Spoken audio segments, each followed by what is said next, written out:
ഞാൻ ഒരു സൈഡിൽ കൂടി പോവുകയായിരുന്നു. എതിരെ വരുന്ന ഒരു കാർ അതിന്റെ ഭാഗത്തോടെ പോയി. പക്ഷെ ഞാൻ പോയ ഭാഗത്ത് ഒരു വലിയ കുഴി ഉണ്ടായിരുന്നു. അതിൽ വീണു. ഭാഗ്യത്തിനാ രക്ഷപ്പെട്ടത്. ഒന്നും പറ്റിയില്ല. ഒരു ചെറിയ റോഡാണ്. ഇങ്ങനത്തെ സാഹചര്യത്തിൽ എന്ത് ചെയ്യണം? ഇത് വണ്ടി പഠിച്ചു തുടങ്ങുന്ന ആൾക്കാർ മാത്രമല്ല, റോഡിലൂടെ ഓടിക്കുന്ന മിക്ക ആൾക്കാരും ഫേസ് ചെയ്യുന്ന ഒരു പ്രശ്നമാണ്. ഒരു ചെറിയ റോഡാണ് അല്ലെങ്കിൽ നല്ല റോഡാണ്, നമുക്ക് കുഴപ്പമില്ലാതെ ഓടിച്ചു പോകാം എന്നൊക്കെ നമ്മൾ വിചാരിക്കും. പക്ഷേ നമുക്കൊരു ബ്രേക്ക് പിടിക്കാനുള്ള ഒരു സാഹചര്യം എപ്പോഴും നമ്മൾ മുന്നിൽ കണ്ടിട്ടേ പാവുള്ളൂ. വളവുകളിലും സെയിം സിറ്റുവേഷൻ ആണ്. നമ്മൾ വളവുകളിൽ വണ്ടിയൊന്നും വരില്ല എന്നുണ്ടെങ്കിൽ നമ്മൾ നേരെ കയറി ചെല്ലുമ്പോൾ പെട്ടെന്നൊരു വണ്ടി കാണുമ്പോഴാണ് നമ്മൾ പെട്ടെന്ന് ആശങ്കപ്പെടുന്നത്.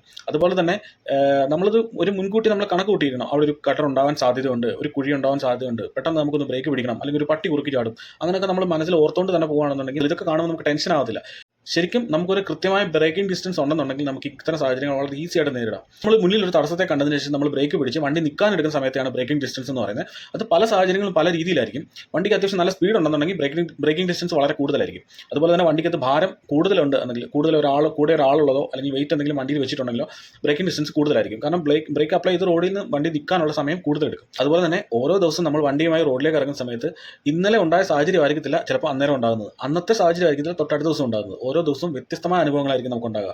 ഇന്ന് നമുക്കെതിരെ വന്ന വണ്ടി ആയിരിക്കത്തില്ല നാളെ വരുന്നത്. അതുകൊണ്ട് നമ്മൾ കൂടുതൽ കരുതലോടുകൂടി റോഡിലേക്ക് ഇറങ്ങണം. എല്ലാ റോഡ് നിയമങ്ങളും പാലിച്ച് നമ്മുടെ ഭാഗത്തു കൂടെ തന്നെ മാത്രം വണ്ടി ഓടിക്കുക. ചിലപ്പോൾ എതിരെ ഒരു വണ്ടി കയറി വരുമ്പോൾ നമ്മുടെ സൈഡിൽ കൂടെ ആയിരിക്കും അവർ കയറി വരുന്നത്. പക്ഷേ അവർ ആ കയറി വരുന്നതിൻ്റെ സാഹചര്യം എന്താണെന്ന് മനസ്സിലാക്കി നമ്മളൊന്ന് ബ്രേക്ക് ചവിട്ടി കൊടുക്കുകയാണെങ്കിൽ അവർ കടന്നു പോയതിന് ശേഷം നമുക്ക് വളരെ ഈസി ആയിട്ട് കടന്നു പോകാം. റോഡിൽ നമ്മൾ ഈഗോ കാണിച്ച് നമ്മളും അവരുടെ മുന്നിലേക്ക് വണ്ടി നിർത്തി വെച്ച് കൊടുത്തു കഴിഞ്ഞാൽ നമുക്കും പോകാൻ കഴിയില്ല, അവർക്കും പോകാൻ കഴിയില്ല. അപ്പം റോഡിൽ ഏറ്റവും കൂടുതൽ നമുക്ക് ക്ഷമയാണ് വേണ്ടത്.